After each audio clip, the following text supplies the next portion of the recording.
Title: U.S. considers party crashes on commercial ships, armed troops to deter Iranian ship seizures. TL::DR: U.S. military ponders the idea of posting armed personnel on commercial vessels passing the Strait of Hormuz to prevent Iran's continued ship seizures. This unexpected move could either intimidate Iran or turn the heat up a notch. In a move that's got us all scratching our heads, the U.S. military is toying with the idea of positioning armed troops on civilian ships sailing through the Strait of Hormuz. Why? To stop Iran from their spree of seizing and hassling these vessels. This isn't some spontaneous game of battleship, folks, it's a strategic move. But will it act as a deterrent or just ruffle more feathers?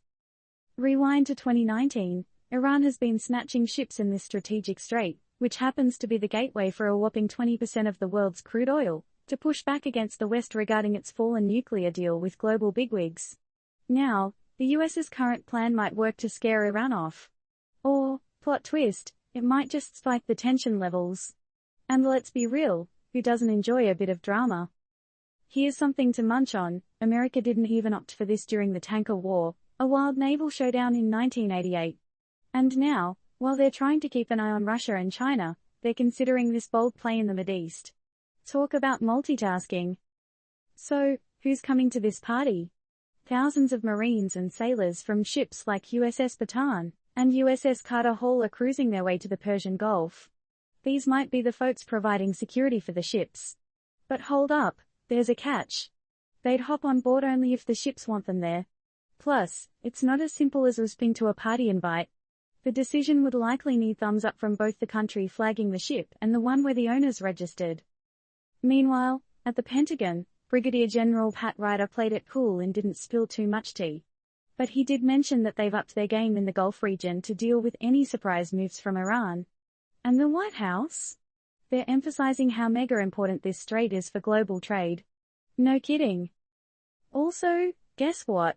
The US has already rolled out some military toys, sending out aircraft and warships because of Iran's actions. Iran, of course, is watching closely, and they're not keen on foreigners playing security guard in their region. Their response? A surprise military drill right in the Persian Gulf. Bam! Amidst this backdrop, Iran is also enriching uranium at an alarming rate. But they say it's all for peace, not war. And the US? They're on the hunt for ships they believe are transporting Iranian oil under sanctions. So, here's the million-dollar question: is this a genius move by the US to ensure smooth sailing in the Strait of Hormuz, or are they diving into choppy waters, risking further escalation? Disclaimer: this article is for informational purposes only. It doesn't provide investment, health, or other types of advice. Always do your own research and consult professionals when making decisions. What do you think, readers?